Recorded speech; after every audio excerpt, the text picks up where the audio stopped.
जंगल के बीच बसा एक छोटा सा गांव था और उस गांव में एक अजीब नियम था। गांव में जब भी किसी की मौत होती, लोग उसकी लाश को जलाते या दफनाते नहीं थे, बल्कि जंगल के बीचों बीच खड़े एक पुराने सफेद रंग के सूखे पेड़ की जड़ों में छोड़ आते थे। वहां के लोग कहते थे वह एक भूखा पेड़ है जो लाशें खाता है और बदले में पूरे गांव को सुरक्षित रखता है। इसलिए यह रिवाज पीढ़ी दर पीढ़ी चलते हुए आ रहा था। लेकिन एक दिन गांव के मुखिया का बेटा घर के बाहर खेल रहा था। तभी झाड़ियों से एक सांप निकला और उसके पैर पर डस लिया। उस सांप का जहर इतना खतरनाक था कि कुछ ही पलों में मुखिया के बेटे की मौत हो गई। जब मुखिया को अपने बेटे की मौत की खबर मिली तो वह पूरी तरह टूट गया, क्योंकि वह अपने इकलौते बेटे से बहुत प्यार करता था। उसने रोते हुए कहा, मैं अपने बेटे की लाश उस भूखे पेड़ को नहीं दूंगा। और जिद में आकर उसने अपने बेटे को अपने ही आंगन में दफना दिया। गांव वाले दहशत में आ गए, पर कई दिन तक कुछ नहीं हुआ। सबको लगा शायद सब ठीक हो गया। लेकिन एक रात जब मुखिया सो रहा था, तभी उसे आंगन से कुछ अजीब सी आवाज सुनाई दी। वह घबरा कर उठा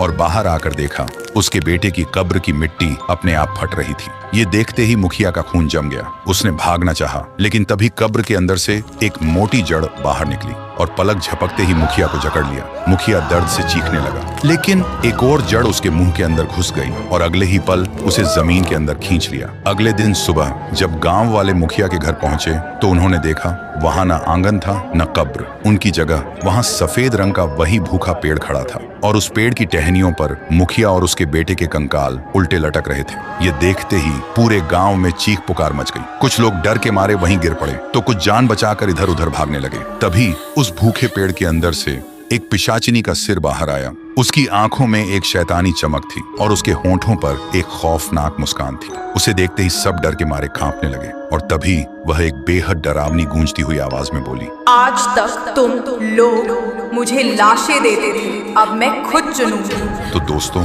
क्या वह पिशाचिनी पेड़ पूरे गांव को निगल जाएगी या गांव वाले उसे रोक पाएंगे? अगर जानना चाहते हो तो कमेंट करो पार्ट 2।